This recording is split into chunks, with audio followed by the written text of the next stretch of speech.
não tenha medo de recomeçar. O nome dessa série que nós colocamos chama Fim de Ano, porque o que a gente percebe? Conforme algumas fases que nós vamos enfrentando durante o ano, parece que o que está acontecendo durante o ano influencia as nossas vidas. Então, por exemplo, o inverno cobra de nós um comportamento diferente, épocas de carnaval as pessoas reagem de uma forma diferente, e no Natal é uma época bem reflexiva também, que a gente começa a refletir muito sobre a vida, e depois nós temos o Ano Novo, e a gente percebe que no final do ano, esse período que nós estamos vivendo agora, em que faltam apenas 2 meses para o ano acabar, a sensação que nós temos é de que a nossa energia, a nossa gasolina também está acabando. Por isso que o nome da série que nós estamos tratando no mês de novembro é sobre fim de ânimo. O que nós podemos fazer para, durante esse período que faltam 2 meses para acabar o ano, receber um pouco de energia, receber um pouco de combustível para terminarmos o ano bem. O que nós poderíamos fazer? Bem, pensando nessa ocasião em que de fato muitas pessoas, quando vão chegando no final do ano, vão se sentindo cansadas, desanimadas, algumas até mesmo, se você pesquisar, você vai perceber isso, aumenta até mesmo o índice de depressão de muitas pessoas no fim do ano. O que nós poderíamos fazer para ganhar um up aí no fim do ano, ganhar uma energia a mais para conseguir terminar o resto do ano? Nós conversamos e entendemos 7 atitudes que podemos ter para ganhar energia no fim do ano. Uma delas é: não se cobre tanto. Pare de se cobrar um pouco de tantos compromissos que você tem, e muitos compromissos você não conseguiu atender durante o início do ano, meio do ano. Chega no fim do ano, você percebe que não fez muitas realizações das quais você queria fazer, e aí você começa a se cobrar muito, e é importante não se cobrar tanto. Depois, não tente agradar todo mundo. Não estava dando para agradar as pessoas que iam votar no PT e as pessoas que iam votar no Bolsonaro. Não dá para você agradar todo mundo, isso vai te dar um desgaste enorme. Outra ocasião também, outra atitude que você pode fazer é: não finja que está tudo bem. É muito importante que você tenha algum parente, algum amigo que você possa de fato sentar com ele e dizer: olha, parece que eu estou bem, mas eu estou passando por isso. É necessário que você tenha alguém com quem você possa desabafar. Não finja o tempo todo que está tudo bem. Depois, aprenda a dizer não. É importante nós sabermos dizer não, porque se você não souber dizer não, você não vai dar conta de todos os sim que você disse. Você vai ter se comprometido com muitas coisas e não vai dar conta no final, vai se sentir sobrecarregado no fim do ano. Em quinto lugar, reclame menos. O nosso desejo era colocar aqui: não reclame, mas a gente não consegue viver sem reclamar. É quase impossível isso. Então a gente chegou num bom senso: olha, reclame menos. Reclamar menos é possível. Ficar sem reclamar, aí está para um nível que eu ainda não vejo como posso atingi-lo. E em sexto lugar, que nós vamos falar hoje, é: não tenha medo de recomeçar. E por último, comemore, celebre a vida, que vai ser o tema do nosso último domingo. Então o tema hoje é: não tenha medo de recomeçar. Para eu falar sobre esse tema, eu vou lembrar a vocês uma história do mundo antigo bíblico. Aproximadamente 600 anos antes de Jesus. Então nós estamos contando uma história agora que tem mais de 2.500 anos, fatalmente. Havia uma região no mundo bíblico, e ainda ela está lá, essa região, que era a região de Judá. Lá em Judá havia uma cidade muito conhecida e que ela existe ainda hoje, que é a cidade de Jerusalém. E conta os textos bíblicos que um exército poderosíssimo, que era o exército da Babilônia, eles cercam a cidade de Jerusalém, cercam os seus muros, e eles dão contra essa cidade. Acontece uma guerra. Os babilônicos, eles invadem Jerusalém e a destroem por completo, colocam fogo em suas portas, em seus muros, destroem a cidade. E aí eles pegam as pessoas, eles não matam a todos, mas eles levam as pessoas que moravam em Jerusalém para serem seus escravos. E o povo é levado ao cativeiro. Nessas famílias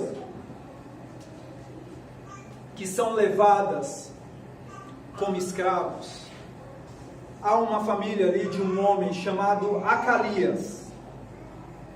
E ele com a sua família vai para a Babilônia.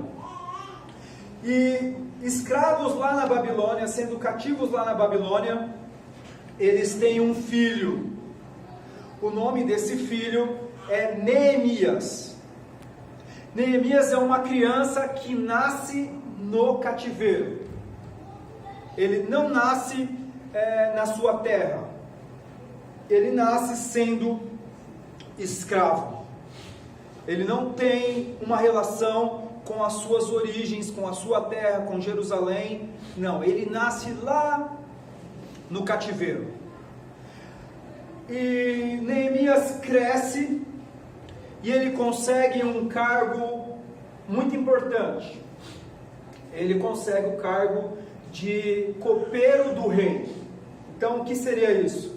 O rei queria tomar um vinho, mas corria um sério risco de o vinho estar envenenado. E aí, o que o copeiro do rei fazia, a pessoa que tinha esse cargo? Ela levava diante do rei o vinho e 2 taças. E ela enchia uma taça e tomava essa taça diante do rei. E o rei ficava olhando para ele. Se ele não caísse duro ali no chão, porque era isso que podia acontecer, ele poderia então encher a outra taça de vinho e dar de beber ao rei. Neemias, ele tinha essa função. Ele constantemente entrava na presença do rei para lhe dar de beber, para lhe servir. E toda vez que Neemias entrava na presença do rei para lhe servir, ele corria um sério risco de morte, porque o vinho podia estar envenenado. E ele tem esse trabalho, todas as vezes ele tem a oportunidade de estar na presença do rei. E aí, Neemias, como eu disse para vocês, ele não nasce na sua terra, ele nasce em cativeiro. E ele já está numa fase que nós podemos entender que é uma fase adulta, porque ele consegue trabalhar na fortaleza onde estava o rei, que era a fortaleza de Susa. Mas tem uma coisa que nós percebemos na vida de Neemias. Apesar dele ter nascido no cativeiro, a identidade que está colocada dentro do coração dele não é a identidade de que ele era um escravo, de que ele iria morrer ali naquele lugar, ou de que ele não tinha origem. Dentro do coração de Neemias, nós percebemos no texto, está uma cidade, que é a cidade de Jerusalém. Ou seja, Neemias ele cresce, mas enquanto ele cresce, os pais dele ensinam para ele que ele não é daquele lugar, que a sua identidade não é aquela, que ele tem uma origem. Isso é muito importante. É importante que os nossos filhos cresçam, mas enquanto eles estiverem crescendo, nós temos que plantar no coração dos nossos filhos a identidade que nós queremos que eles tenham. Porque Neemias poderia crescer pensando que era como os babilônicos. mas ele cresce sabendo que ele não fazia parte daquele povo. Ele cresce sabendo que ele é de um outro lugar.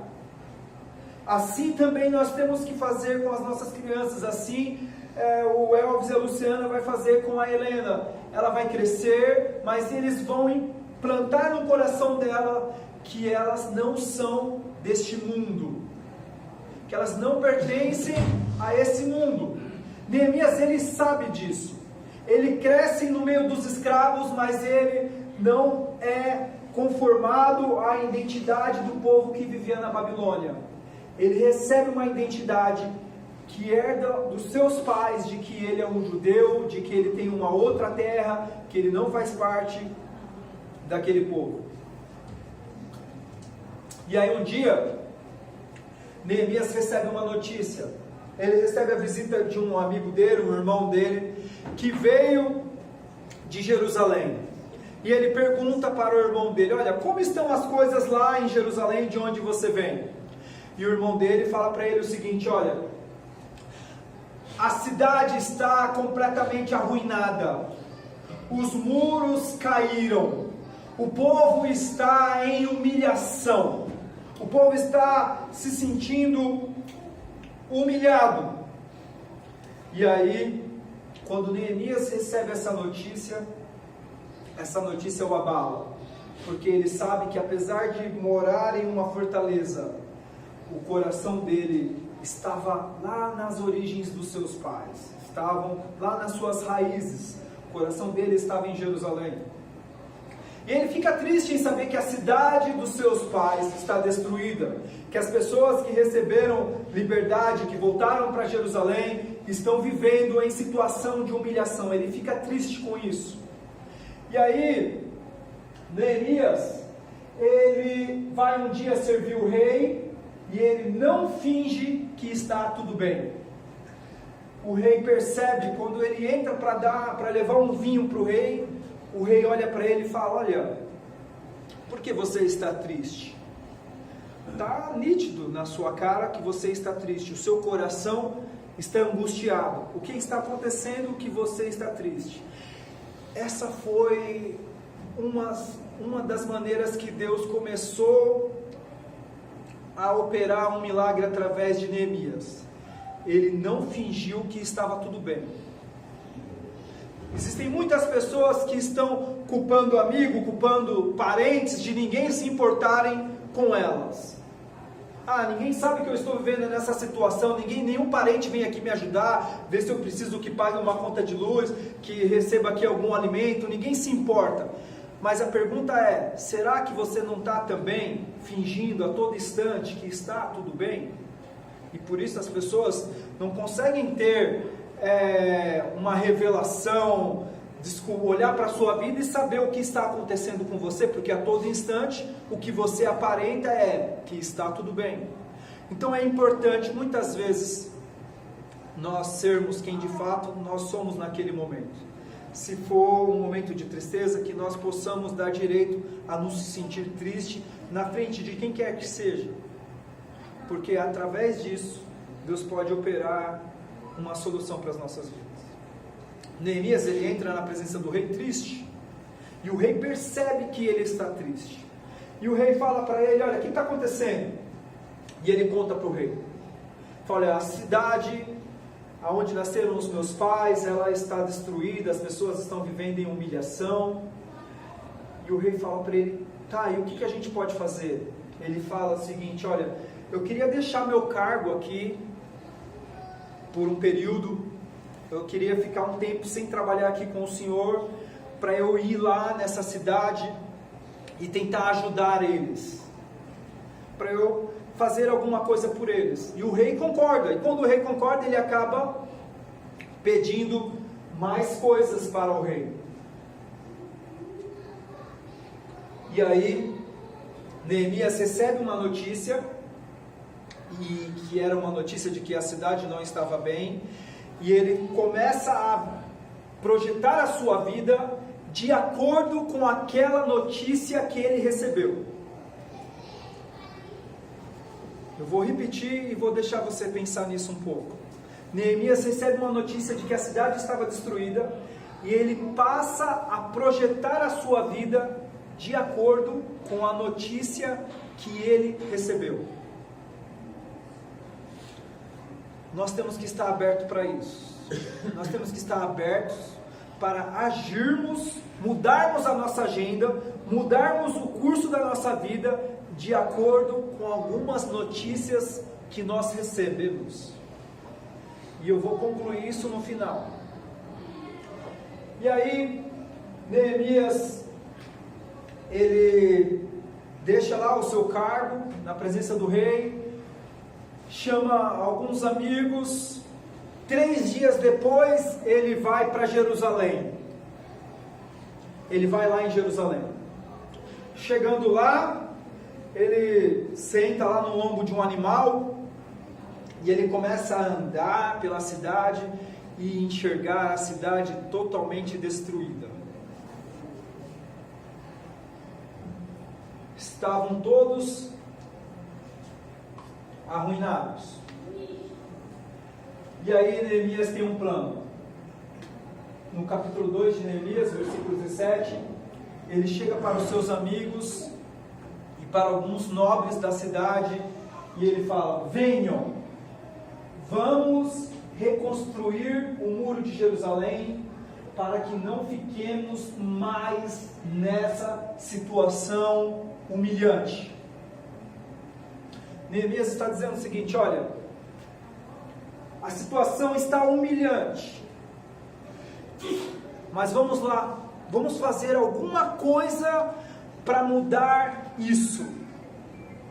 Muitas vezes a gente reclama, mas a gente não toma a atitude que Neemias está tomando, que é: olha, está complicado mesmo a situação, mas vamos nos levantar e vamos fazer alguma coisa para mudar a situação, para podermos então reclamarmos menos.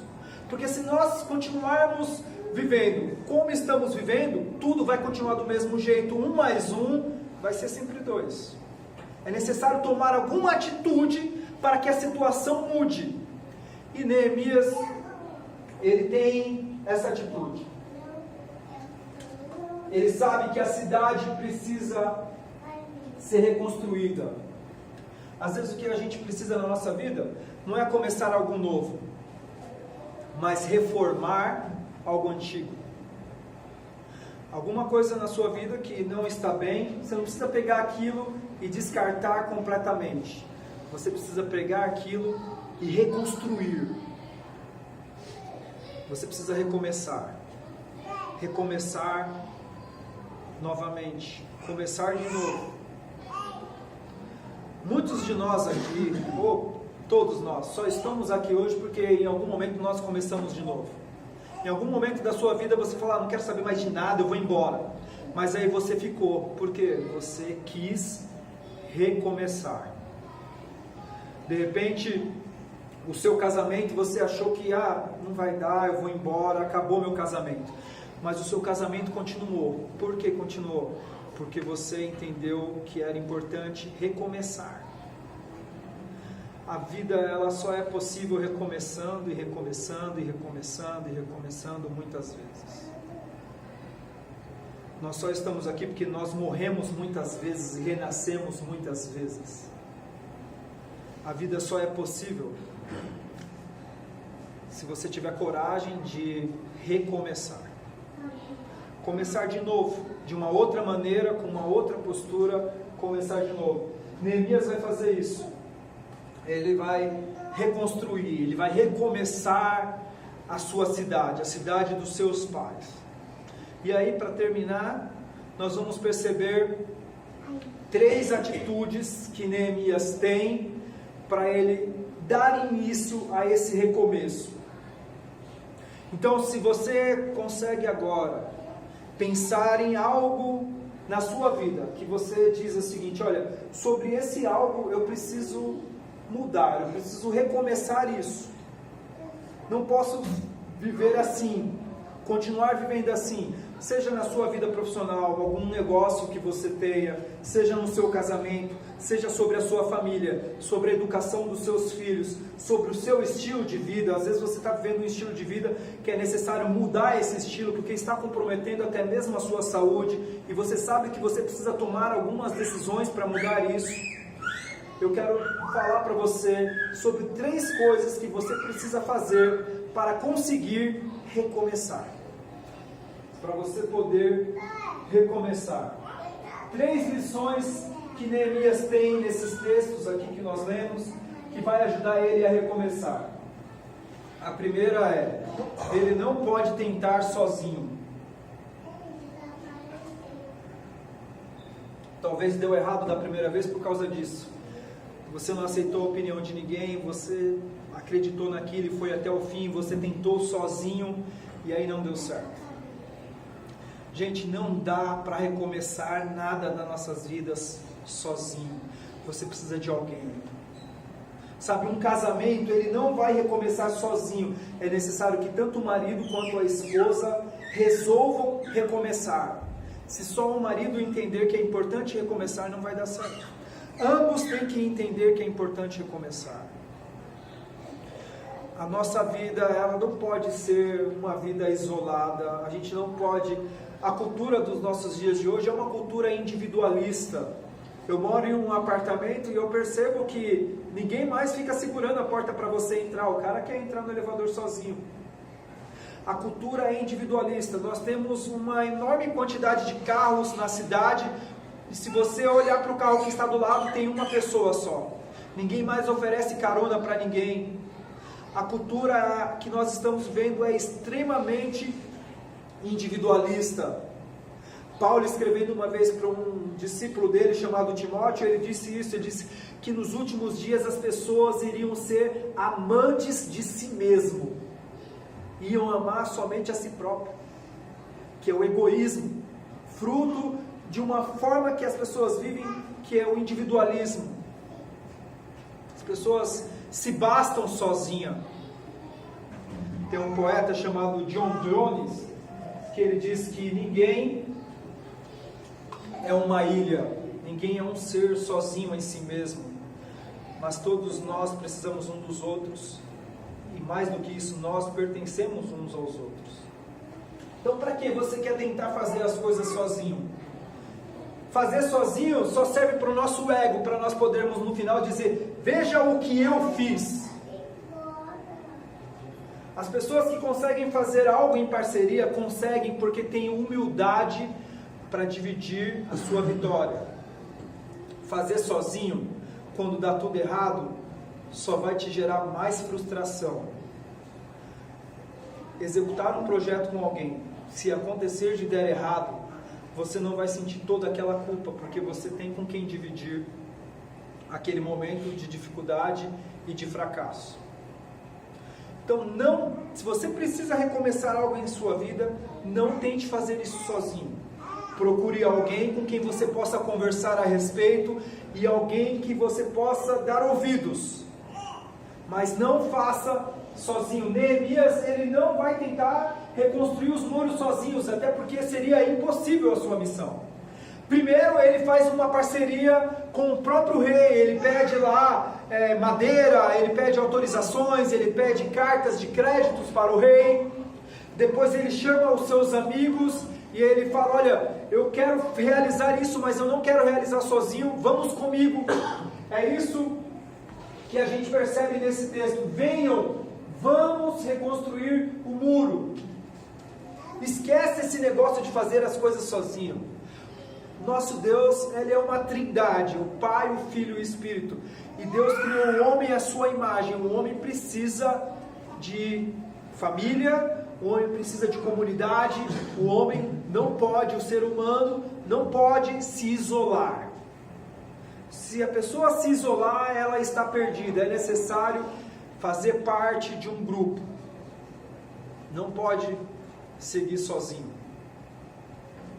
Tem até mesmo uma música do Racionais que ele diz: sozinho você não aguenta. Sozinho você não vai aguentar.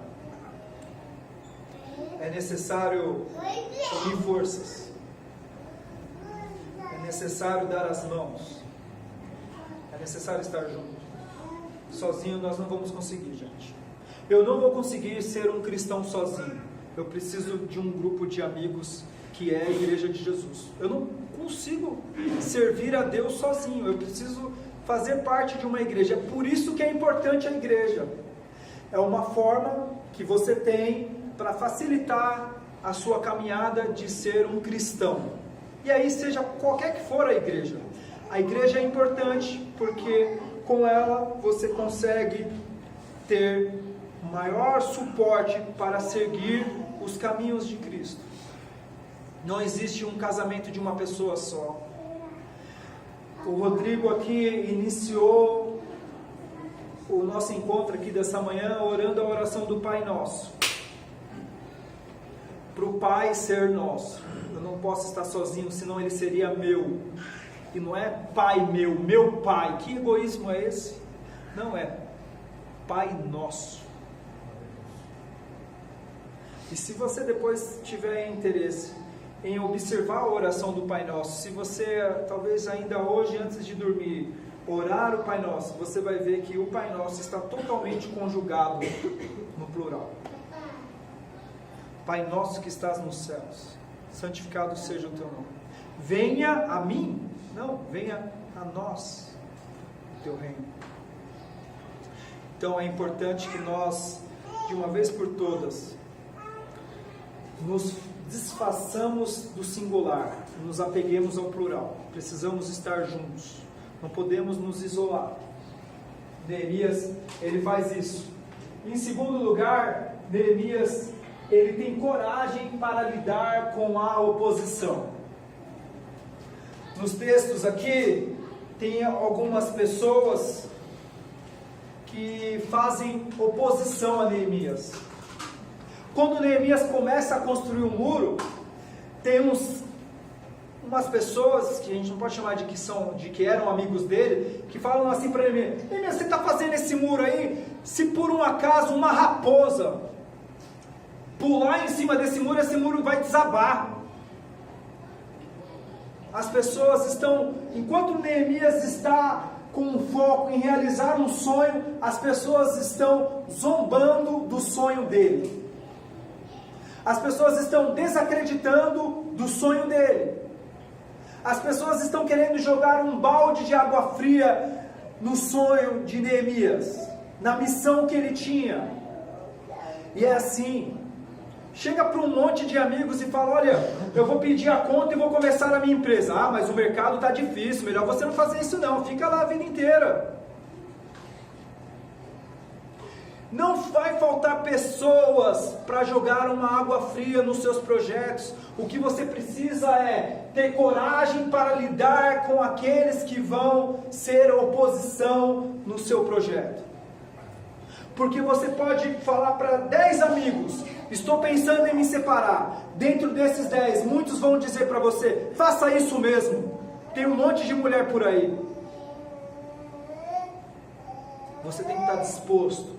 Se você colocou algo na sua cabeça que você quer fazer, uma mudança que você precisa realizar, algo na sua vida que você precisa dar um novo start, restartar isso, reinicializar isso, saiba que você vai encontrar dificuldades. Saiba que você vai encontrar pessoas que vão dizer: isso não vai dar certo. Mas faça como Neemias. Vá até o final, apesar da oposição, apesar daquelas pessoas que acreditam que não vai dar certo. Acredite você e vá até o fim. Então, é importante você não tentar sozinho, e é importante que você tenha coragem para vencer as pessoas que vão dizer para você: olha, esquece, isso não vai ser possível. Já era, acabou, não tem como. Não, acredite que é possível recomeçar. Por último, Deus vai fazer com você. Na verdade, é mais do que isso. Você vai fazer com Deus.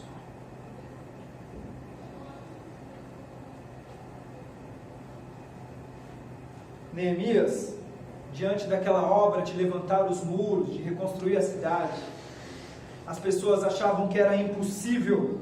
Ele diz o seguinte para eles: olha, o Deus dos céus fará com que sejamos bem-sucedidos. Em outras palavras, Neemias está dizendo para eles o seguinte: olha, vocês estão pensando que eu estou fazendo só com as minhas forças? Você está pensando que eu vou recomeçar a reconstruir os muros só com a minha experiência, só com essas pessoas, só com o que eu tenho em mãos? Não, esquece isso, eu não estou fazendo sozinho. O Deus dos céus, Ele está comigo para que isso seja bem sucedido. Para recomeçar, nós temos que colocar Deus nisso. Se você tentar recomeçar sem entender que Deus tem interesse que você recomece, não vai dar certo. Se você quer recomeçar a sua vida profissional, se você quer recomeçar a sua família, se você quer recomeçar na vida, em algum aspecto, você tem que entender uma coisa: Deus tem interesse que você recomece. E por Ele estar interessado que você recomece, vai dar certo. Vai dar certo. Neemias diz para eles: olha, é o Deus que está no céu, que está nos fortalecendo, e é Ele quem vai fazer com que esse projeto seja bem sucedido. Creia nisso. Creia que é Deus que quer que você recomece. Creia que é Deus que está colocando um sonho dele dentro do seu coração para que você recomece agora. Tanto é que nenhum de nós conseguimos começar algo do zero. Todas as vezes que você recomeça a partir de Deus. Deus quer que você recomece. Você está recomeçando algo na sua vida porque Deus já colocou isso no seu coração. Recomece.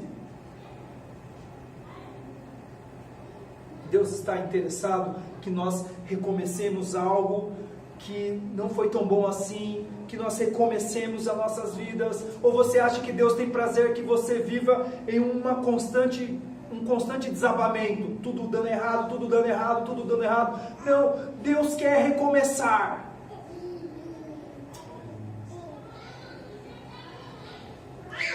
Tenha certeza disso, Ele quer recomeçar. Ele queria reconstruir a cidade de Jerusalém. Quem queria reconstruir a cidade de Jerusalém não era Neemias, era Deus. E Deus transfere o seu projeto para o coração de Neemias. Quem quer que você recomece não é você, é Deus. E Deus quer transferir o recomeço para o seu coração. Amém.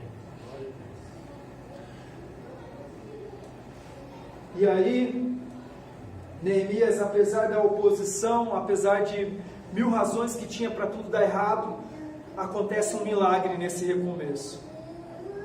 Uma construção que poderia levar 3 anos para ser feita.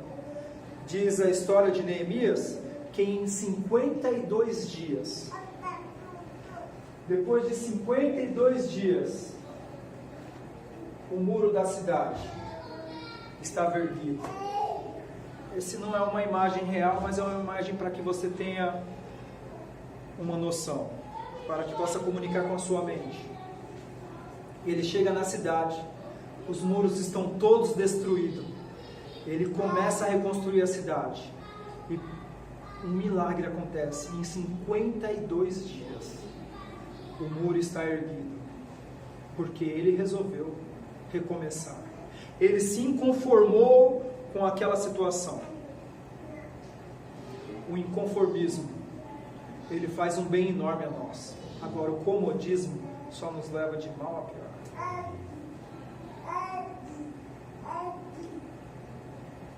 Eu queria terminar falando uma coisa de Jesus Cristo para vocês.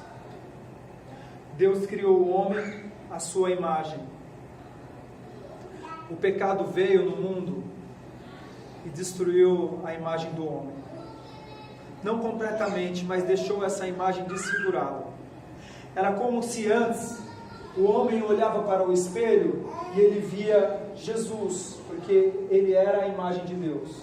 Mas aí com o pecado, o homem volta para o espelho, mas a imagem está embaçada, o espelho está quebrado, está deturpada a imagem.